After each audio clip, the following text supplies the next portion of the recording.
माता अन्नपूर्णा की, गंगा मैया की।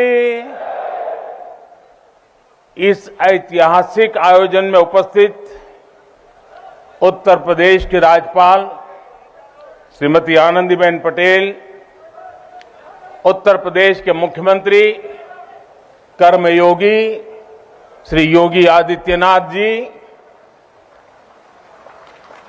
भारतीय जनता पार्टी के राष्ट्रीय अध्यक्ष, हम सबके मार्गदर्शक श्रीमान जेपी नड्डा जी, उप मुख्यमंत्री भाई केशव प्रसाद मौर्य जी, दिनेश शर्मा जी, केंद्र में मंत्रिपरिषद के मेरे साथी महेंद्र नाथ पांडे जी, उत्तर प्रदेश भारतीय जनता पार्टी के अध्यक्ष स्वतंत्र देव सिंह जी, यहां के मंत्री श्रीमान नीलकंठ तिवारी जी, देश के हर कोने से आए हुए पूज्य संतगण और मेरे प्यारे काशीवासी,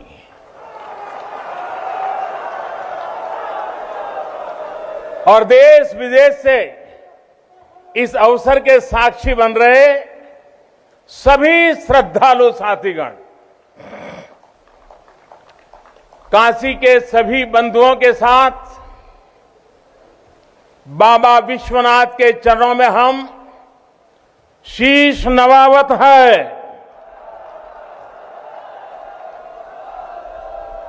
माता अन्नपूर्णा के चरणन का बार बार वंदन करत है। अभी मैं बाबा के साथ साथ नगर कोतवाल काल भैरव जी के दर्शन करके ही आ रहा हूं। देशवासियों के लिए उनका आशीर्वाद लेकर आ रहा हूं। काशी में कुछ भी खास हो, कुछ भी नया हो, तो सबसे पहले उनसे पूछना आवश्यक है। मैं काशी के कोतवाल के चरणों में भी प्रणाम करता हूं। गंगा तरंग रमणीय जटा कलापम, गौरी निरंतर विभूषित वाम भागम, नारायण प्रिय मनंग मदापहारम, वाराणसी पुरपतिम भज विश्वनाथम।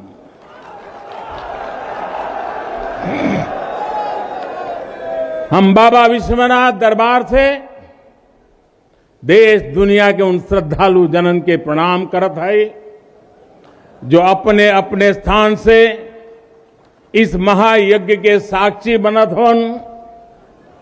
हम आप सब काशीवासी लोगन के प्रणाम करत है, जिनके सहयोग से इस शुभ घड़ी आयल है।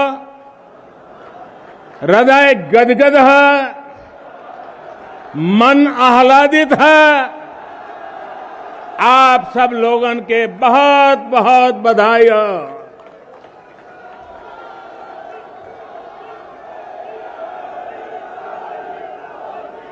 साथियों, हमारे पुराणों में कहा गया है कि जैसे ही कोई काशी में प्रवेश करता है, सारे बंधनों से मुक्त हो जाता है।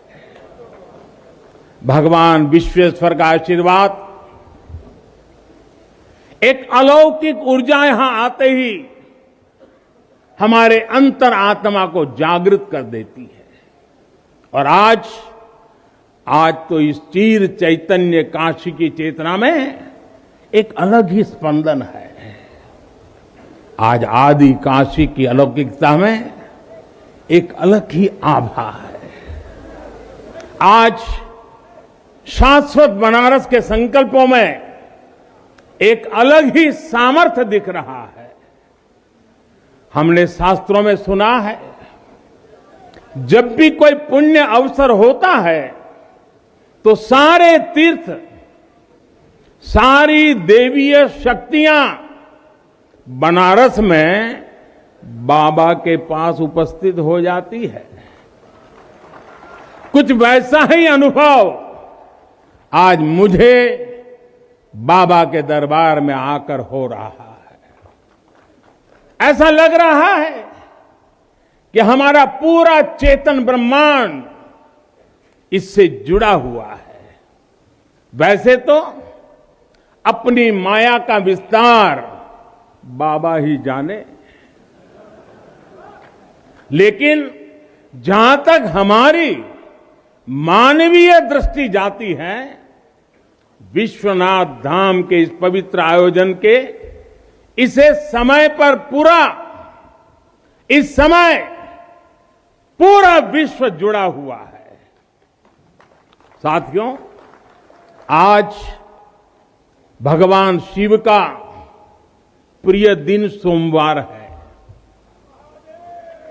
आज विक्रम संवत 2078 मार्गशीर्ष शुक्ल पक्ष 10वीं तिथि एक नया इतिहास रच रही है।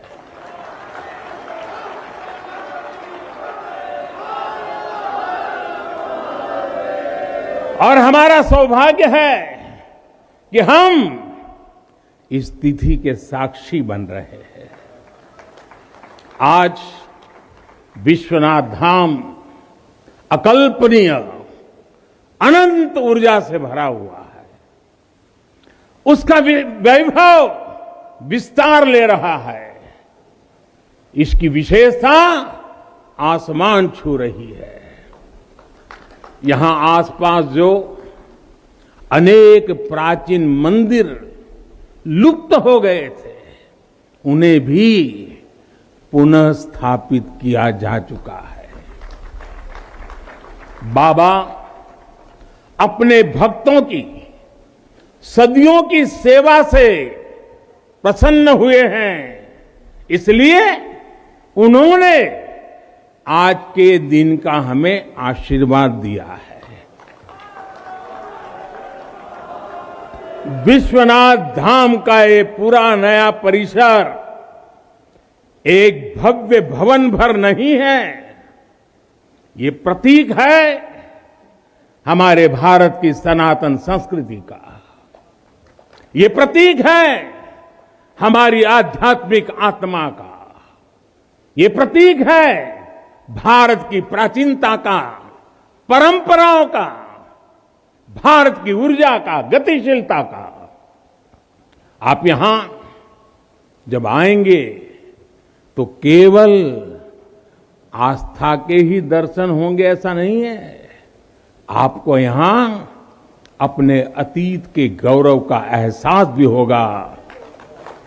कैसे प्राचीनता और नवीनता एक साथ सजीव हो रही है, कैसे पुरातन की प्रेरणाएं भविष्य को दिशा दे रही हैं, इसके साक्षात दर्शन विश्वनाथ धाम परिसर में हम कर रहे हैं। साथियों, जो मां गंगा उत्तर वाहिनी होकर बाबा के पांव पखारने काशी आती है, वो मां गंगा भी आज बहुत प्रसन्न होगी। अब जब हम भगवान विश्वनाथ के चरणों में प्रणाम करेंगे, ध्यान लगाएंगे, तो मां गंगा को स्पर्श करती हुई हवा हमें स्नेह देगी, हमें आशीर्वाद देगी। और जब मां गंगा उन्मुक्त होगी, प्रसन्न होगी, तो बाबा के ध्यान में हम गंग तरंगों की कलकल का दैवीय अनुभव भी कर सकेंगे। बाबा विश्वनाथ सबके हैं, मां गंगा सबकी है, उनका आशीर्वाद सबके लिए है। लेकिन समय और परिस्थितियों के चलते बाबा और मां गंगा की सेवा की यह सुलभता मुश्किल हो चली थी। यहां हर कोई आना चाहता था, लेकिन रास्तों और जगह की कमी हो गई थी। बुजुर्गों के लिए, दिव्यांगों के लिए यहां आने में बहुत कठिनाई होती थी। लेकिन अब विश्वनाथ धाम परियोजना के पूरा होने से यहां हर किसी के लिए पहुंचना सुगम हो गया है। हमारे दिव्यांग भाई बहन, बुजुर्ग माता पिता सीधे बोर्ड से जेटी तक आएंगे। जेटी से घाट तक आने के लिए भी एस्केलेटर लगाए गए हैं। वहां से सीधे मंदिर तक आ सकेंगे। संकरे रास्तों की वजह से दर्शन के लिए जो घंटों तक का इंतजार करना पड़ा था, जो परेशानी होती थी, वो भी अब कम होगी। पहले यहां जो मंदिर क्षेत्र केवल 3000 वर्ग फीट में था, वो अब करीब करीब 5 लाख वर्ग फीट का हो गया।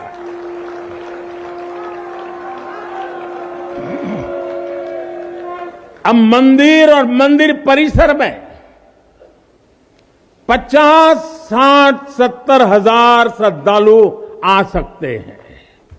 यानी पहले मां गंगा का दर्शन स्नान और वहां से सीधे विश्वनाथ धाम, यही तो है हर हर महादेव। साथियों, जब मैं बनारस आया था तो एक विश्वास लेकर आया था। विश्वास अपने से ज्यादा बनारस के लोगों पर था, आप पर था। आज हिसाब किताब का समय नहीं है, लेकिन मुझे याद है तब कुछ ऐसे लोग भी थे जो बनारस के लोगों पर संदेह करते थे। कैसे होगा ही नहीं, यहां तो ऐसे ही चलता है। ये मोदी जी जैसे बहुत आके गए। मुझे आश्चर्य होता था कि बनारस के लिए ऐसी ही धारणाएं बना ली गई थी, ऐसे तर्क दिए जाने लगे थे। ये जड़ता बनारस की नहीं थी, हो भी नहीं सकती थी। थोड़ी बहुत राजनीति थी, थोड़ा बहुत कुछ लोगों का निजी स्वार्थ, इसलिए बनारस पर आरोप लगाए जा रहे थे। लेकिन काशी तो काशी है, काशी तो अविनाशी है। काशी में एक ही सरकार है।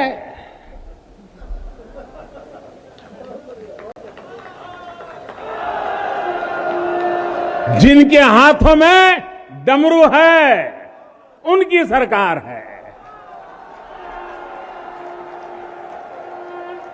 जहां गंगा अपनी धारा बदलकर बहती हो, उस काशी को भला कौन रोक सकता है। काशी खंड में भगवान शंकर ने खुद कहा है, विना मम प्रसादम वै कह काशी प्रति प्रद्युत्ते। अर्थात बिना मेरी प्रसन्नता के काशी में कौन आ सकता है, कौन इसका सेवन कर सकता है। काशी में महादेव की इच्छा के बिना न कोई आता है और न यहां उनकी इच्छा के बिना कुछ होता है। यहां जो कुछ होता है महादेव की इच्छा से होता है।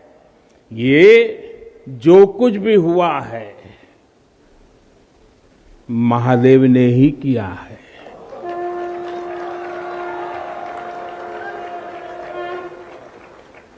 ई विश्वनाथ धाम तो बाबा आपन आशीर्वाद से बनेले हुअन। उनकर इच्छा के बिना का कोई पत्ता हिल सकेला? कोई कितना बड़ा हवे तो अपने घरे का होइए, बोलिए तबे कोई आ सकेला, कुछ कर सकेला। साथियों, बाबा के साथ अगर किसी और का योगदान है तो वो बाबा के गणों का है। बाबा के गण यानी हमारे सारे काशीवासी जो खुद महादेव के ही रूप है। जब भी बाबा को अपनी शक्ति अनुभव करानी होती है, वो काशी वासियों का माध्यम ही बना देते हैं। फिर काशी करती है और दुनिया देखती है। इदम शिवाय इदम नमः, इदम शिवाय इदम नमः। भाई और बहनों, मैं आज अपने हर उस श्रमिक भाई बहनों का भी आभार व्यक्त करना चाहता हूं जिसका पसीना इस भव्य परिसर के निर्माण में बहा है। कोरोना के इस विपरीत काल में भी उन्होंने यहां पर काम रुकने नहीं दिया। मुझे अभी अपने इस श्रमिक साथियों से मिलने का अवसर मिला, उनके आशीर्वाद लेने का सौभाग्य मिला। हमारे कारीगर, हमारे सिविल इंजीनियरिंग से जुड़े लोग, प्रशासन के लोग, वो परिवार जिनके यहां घर हुआ करते थे, मैं सभी का अभिनंदन करता हूं। और इन सबके साथ मैं यूपी सरकार, हमारे कर्मयोगी मुख्यमंत्री योगी आदित्यनाथ जी का भी और उनकी पूरी टीम का भी अभिनंदन करता हूं, जिन्होंने काशी विश्वनाथ धाम परियोजना को पूरा करने के लिए दिन रात एक कर दिया। साथियों, हमारी इस वाराणसी ने युगों को जिया है, इतिहास को बनते बिगड़ते देखा है। कितने ही कालखंड आए गए, कितनी ही सल्तनतें उठी और मिट्टी में मिल गई, फिर भी बनारस बना हुआ है। बनारस अपना रस बिखेर रहा है। बाबा का ये धाम शाश्वत ही नहीं रहा है, इसके सौंदर्य ने भी हमेशा संसार को आश्चर्यचकित और आकर्षित किया है। हमारे पुराणों में प्राकृतिक आभा से घिरी काशी के ऐसे ही दिव्य स्वरूप का वर्णन किया गया है। अगर हम ग्रंथों को देखेंगे, शास्त्रों को देखेंगे, इतिहासकारों ने भी वृक्षों, सरोवरों, तालाबों से घिरी काशी के अद्भुत स्वरूप का बखान किया है। लेकिन समय कभी एक जैसा नहीं रहता। आतताइयों ने इस नगरी पर आक्रमण किए, इसे ध्वस्त करने के प्रयास किए।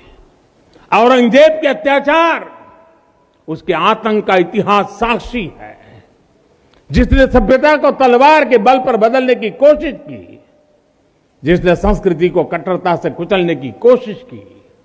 लेकिन इस देश की मिट्टी बाकी दुनिया से कुछ अलग है। यहां अगर औरंगजेब आता है तो शिवाजी भी उठ खड़े होते हैं। अगर कोई सालार मसूद इधर बढ़ता है तो राजा सुहेलदेव जैसे वीर योद्धा उसे हमारी एकता की ताकत का एहसास करा देते हैं। और अंग्रेजों के दौर में भी वॉरेन हेस्टिंग का क्या हाल काशी के लोगों ने किया था। ये तो काशी के लोग समय समय पर बोलते रहते हैं और काशी की जुबान पे निकलता है, घोड़े पर हौदा और हाथी पर जिन जान लेकर भागल वॉरेन हेस्टिंग। साथियों, आज समय का चक्र देखिए, आतंक के वो पर्याय इतिहास के काले पन्नों तक सिमट कर रह गए हैं और मेरी काशी आगे बढ़ रही है, अपने गौरव को फिर से नई भव्यता दे रही है। साथियों, काशी के बारे में मैं जितना बोलता हूं उतना डूबता जाता हूं, उतना ही भावुक हो जाता हूं। काशी शब्दों का विषय नहीं है, काशी संवेदनाओं की सृष्टि है।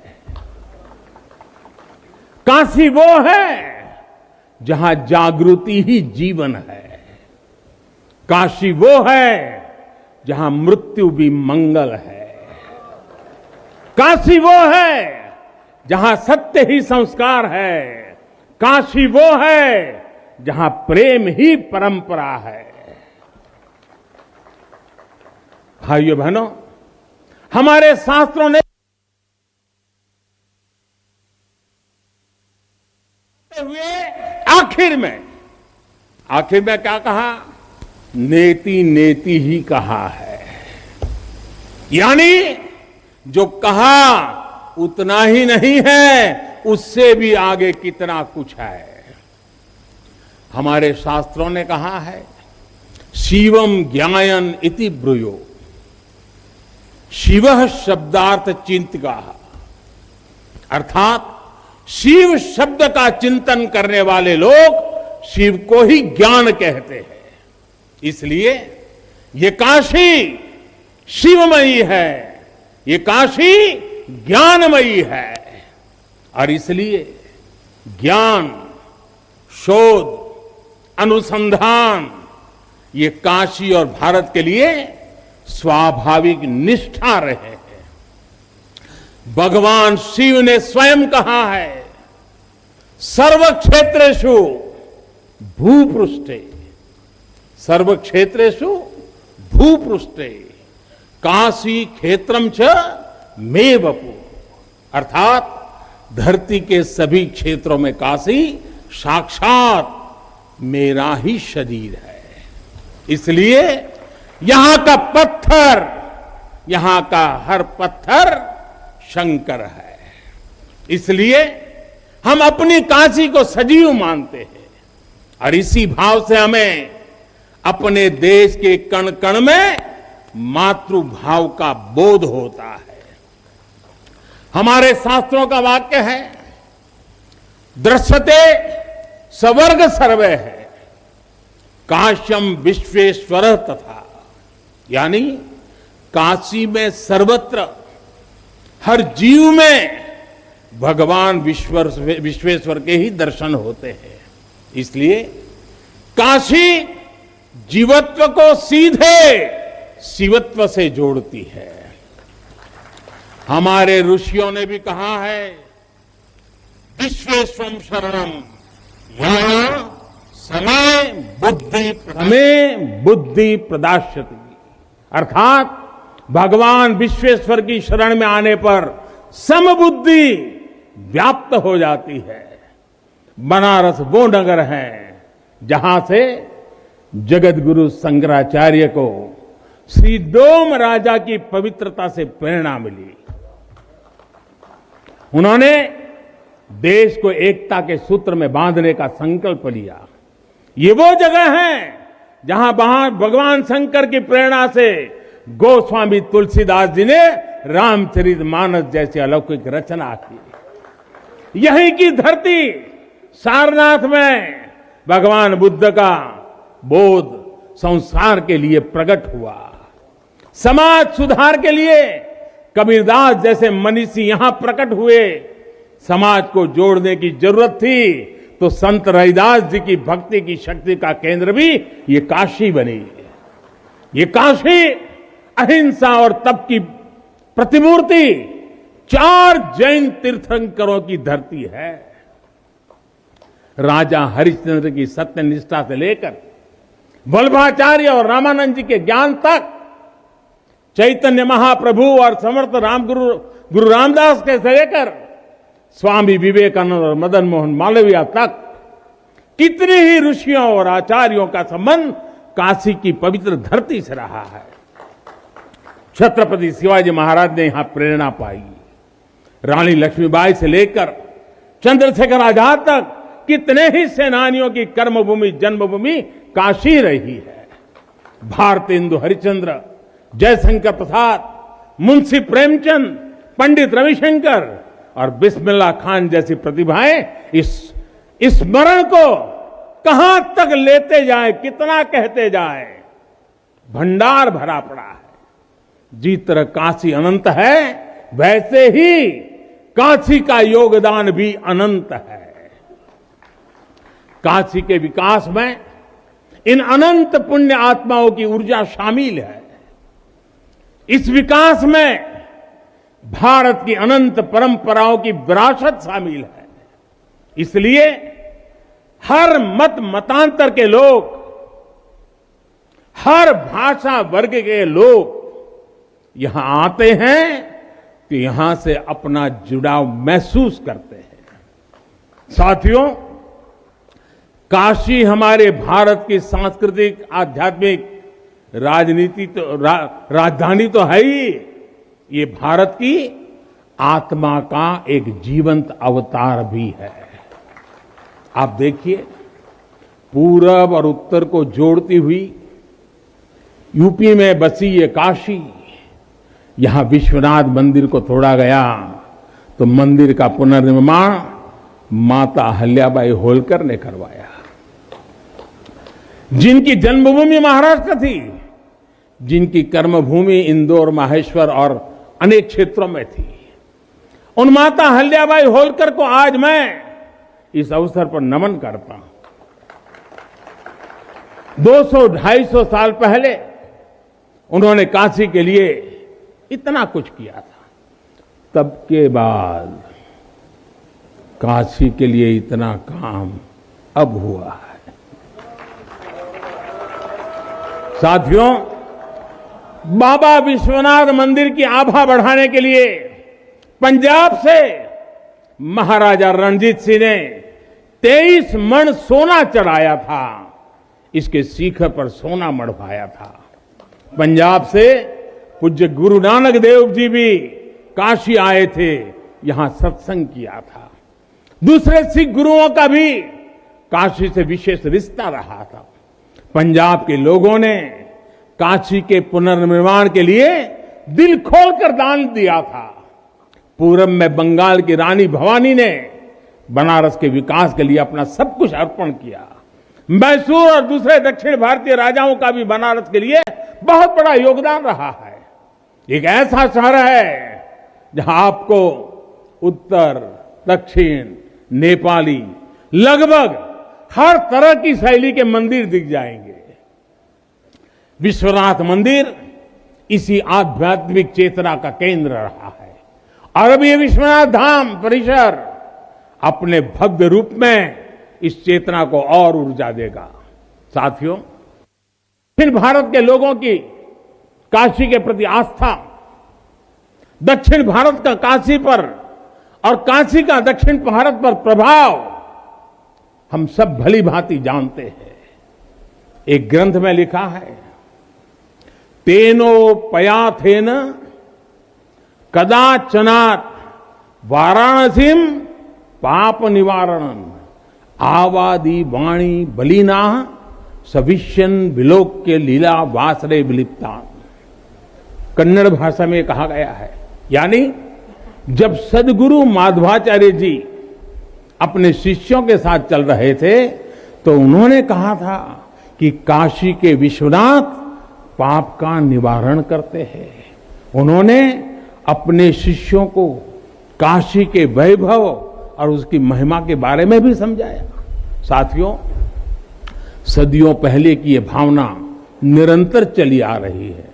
मां कवि सुब्रमण्यम भारती काशी प्रवास ने जिनके जीवन की दिशा बदल दी, उन्होंने एक जगह लिखा है, तमिल में लिखा है, काशी नगर पुलवर पेसुम उरई दान कांजी इल के पदर कौर खरूबी सेवोम, यानी काशी नगरी के संत कवि का भाषण कांचीपुर में सुनने का साधन बनाएंगे।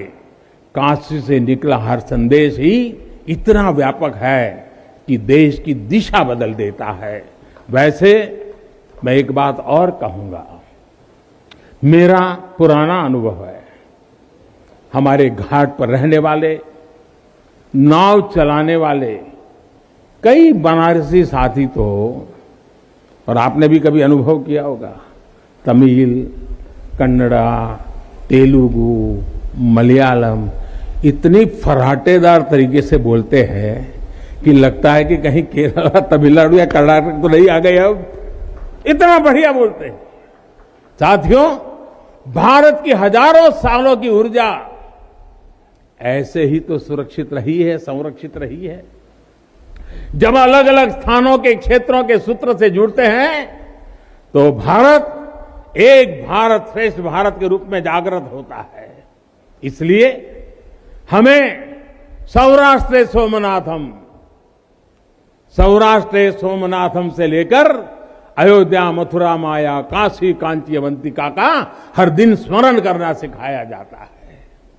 हमारे यहां तो 12 ज्योतिर्लिंगों के स्मरण का ही फल बताया गया है। तस्य तस्य फल प्राप्ति ही भविष्यति न संशय, यानी सोमनाथ से लेकर विश्वनाथ तक 12 ज्योतिर्लिंगों का स्मरण करने से हर संकल्प सिद्ध हो जाता है, इसमें कोई संशय ही नहीं है। ये संशय इसलिए नहीं है क्योंकि स्मरण के बहाने पूरे भारत का भाव एकजुट हो जाता है, और जब भारत का भाव आ जाए तो संशय कहां रह जाता है, असंभव क्या बचता है। साथियों, ये भी सिर्फ संयोग नहीं है कि जब भी काशी ने करवट ली है, कुछ नया किया है, देश का भाग्य भी बदला है। बीते 7 वर्षों से काशी में चल रहा विकास का महायज्ञ आज एक नई ऊर्जा को प्राप्त कर रहा है। काशी विश्वनाथ धाम का लोकार्पण भारत को एक निर्णायक दिशा देगा, एक उज्जवल भविष्य की तरफ ले जाएगा। ये परिसर साक्षी है हमारे सामर्थ्य का, हमारे कर्तव्य का। अगर सोच लिया जाए, ठान लिया जाए, तो असंभव कुछ भी नहीं है। हर भारतवासी की भुजाओं में वो बल है, हर भारतवासी की भुजाओं में वो बल है जो अकल्पनीय को साकार कर देता है। हम तप जानते हैं, हम तपस्या जानते हैं, देश के लिए दिन रात खपना जानते हैं। चुनौती कितनी ही बड़ी क्यों ना हो, हम भारतीय मिलकर उसे परास्त कर सकते हैं। विनाश करने वालों की शक्ति कभी भारत की शक्ति और भारत की भक्ति से बड़ी नहीं हो सकती। याद रखिए, जैसी दृष्टि से हम खुद को देखेंगे, वैसी ही दृष्टि से विश्व भी हमें देखेगा। मुझे खुशी है कि सदियों की गुलामी ने हम पर जो प्रभाव डाला था, जिस हीन भावना से भारत को भर दिया गया था, अब आज का भारत उससे बाहर निकल रहा है। आज का भारत सिर्फ सोमनाथ मंदिर का सौंदर्यीकरण ही नहीं करता, बल्कि समंदर में हजारों किलोमीटर ऑप्टिकल फाइबर भी बिछा रहा है। आज का भारत सिर्फ बाबा केदारनाथ मंदिर का जीर्णोद्धार ही नहीं कर रहा, बल्कि अपने दमखम पर अंतरिक्ष में भारतीयों को भेजने की तैयारी में जुटा है। आज का भारत सिर्फ अयोध्या में प्रभु श्री राम का मंदिर ही नहीं बना रहा, बल्कि देश के हर जिले में मेडिकल कॉलेज भी बना रहा है। आज का भारत सिर्फ बाबा विश्वनाथ धाम को भव्य रूप ही नहीं दे रहा, बल्कि गरीब के लिए करोड़ों पक्के घर भी बना रहा है। साथियों, नए भारत में अपनी संस्कृति का गर्व भी है और अपने सामर्थ्य पर उतना ही भरोसा भी है। नए भारत में विरासत भी है और विकास भी है। आप देखिए, अयोध्या से जनकपुर आना जाना आसान बनाने के लिए राम जन्म की मार्ग का निर्माण हो रहा है। आज भगवान राम से जुड़े स्थानों को रामायण सर्किट से जोड़ा जा रहा है और साथ ही रामायण ट्रेन चलाई जा रही है। बुद्ध सर्किट पर ही काम हो रहा है, तो साथ ही कुशीनगर में इंटरनेशनल एयरपोर्ट भी बनाया गया है। करतारपुर साहिब कॉरिडोर का निर्माण किया गया है, तो वहीं हेमकुंड साहिब जी के दर्शन आसान बनाने के लिए रोपवे बनाने की भी तैयारी है। उत्तराखंड में 4 धाम सड़क महापरियोजना पर भी तेजी से काम जारी है। भगवान विट्ठल के करोड़ों भक्तों के आशीर्वाद से श्री संत ज्ञानेश्वर महाराज पालकी मार्ग और संत तुकाराम महाराज पालकी मार्ग का भी काम अभी कुछ हफ्ते पहले शुरू हो चुका है। साथियों, केरला में गुरुवायूर मंदिर हो या तमिलनाडु में कांचीपुरम वेलंकानी, तेलंगाना का जोगलांबा देवी मंदिर हो या फिर बंगाल का बेलूर मठ, गुजरात में द्वारका जी हो या फिर अरुणाचल प्रदेश का परशुराम कुंड, देश के अलग अलग राज्यों में हमारी आस्था और संस्कृति से जुड़े ऐसे अनेकों पवित्र स्थानों पर पूरे भक्ति भाव से काम किया गया है, काम चल रहा है। भाइयों और बहनों, आज का भारत अपनी खोई हुई विरासत को फिर से संजो रहा है। यहां काशी में तो माता अन्नपूर्णा खुद विराजती है। मुझे खुशी है कि काशी से चुराई गई मां अन्नपूर्णा की प्रतिमा 1 शताब्दी के इंतजार के बाद, 100 साल के बाद अब फिर से काशी में स्थापित की जा चुकी है। माता अन्नपूर्णा की कृपा से कोरोना के कठिन समय में देश ने अपने अन्न भंडार खोल दिए। कोई गरीब भूखा न सोए, इसका ध्यान रखा। मुफ्त राशन का इंतजाम किया। साथियों, जब भी हम भगवान के दर्शन करते हैं, मंदिर आते हैं, कई बार ईश्वर से कुछ मांगते हैं, कुछ संकल्प लेकर भी जाते हैं। मेरे लिए तो जनता जनार्दन ईश्वर का रूप है।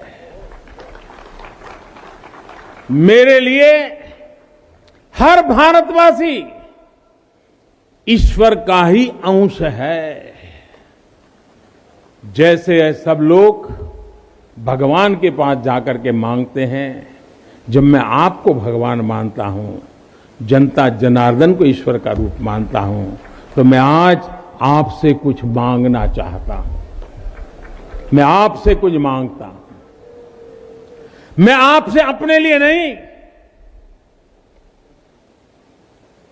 हमारे देश के लिए 3 संकल्प चाहता हूं। भूल मत जाना, 3 संकल्प चाहता हूं और बाबा की पवित्र धरती से मांग रहा हूं। पहला, स्वच्छता। दूसरा, सृजन। और तीसरा, आत्मनिर्भर भारत के लिए निरंतर प्रयास।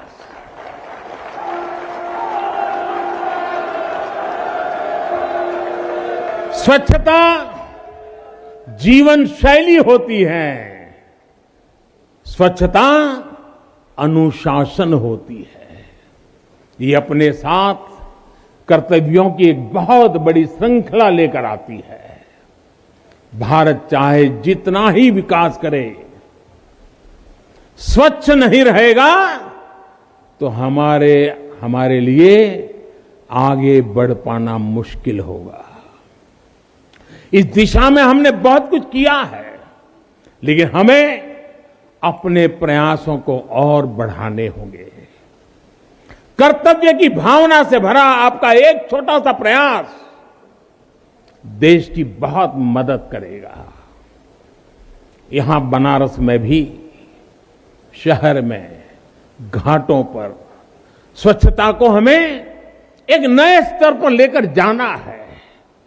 गंगा जी की स्वच्छता के लिए उत्तराखंड से लेकर बंगाल तक कितने ही प्रयास चल रहे हैं। नमामि गंगे अभियान की सफलता बनी रहे।